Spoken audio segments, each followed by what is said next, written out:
పశ్చిమ గోదావరి జిల్లా భీమవరంలోని వీరవాసరంలో ఆక్వా రైతు సంక్షేమ సంఘం సభ్యులు CM Chandrababu, deputy CM Pawan Kalyan చిత్రపటాలకు పాలాభిషేకం చేశారు.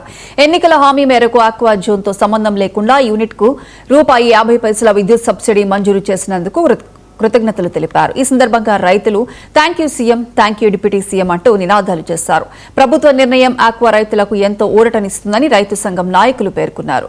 ఆక్వా రంగానికి మరింత ప్రోత్సాహం అందించాలని ప్రభుత్వాన్ని కోరారు.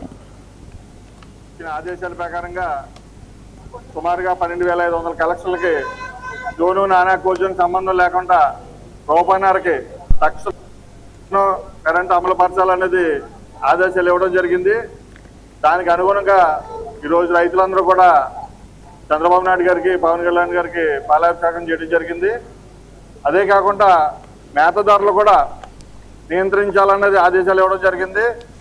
దాని మీద కూడా రైతులు, ముఖ్యంగా ఆక్వా రైతులందరూ కూడా హర్షం వ్యక్తం చేస్తున్నాం. ఈ ఆక్వా మీద ఉన్న కూటమి ప్రభుత్వానికి నిబద్ధత అనేది మరొకసారి బయటపడ్డది. దీని మీద రైతులందరూ కూడా ఈ ప్రభుత్వానికి రుణపడి ఉంటాం.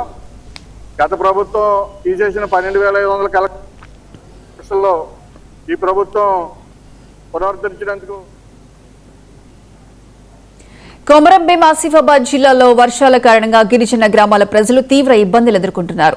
సరైన రోడ్డు సౌకర్యం లేకపోవడంతో మట్టి రోడ్లు బురదమయంగా మారాయి.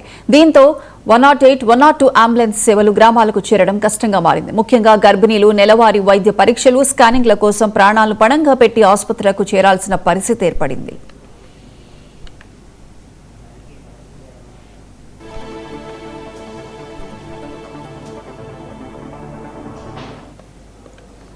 పెంచికల్పేట్ మండలం మురళీగూడకు చెందిన 6 గర్భిణులు అంబులెన్స్ కోసం కిలోమీటర్ల మేర నడవాల్సి వచ్చింది. వైద్య పరీక్షల కోసం బురద రోడ్లపై నడిచి గూడ్స్ వాహనంలో ప్రయాణించి అంబులెన్స్ దగ్గరకు చేరారు.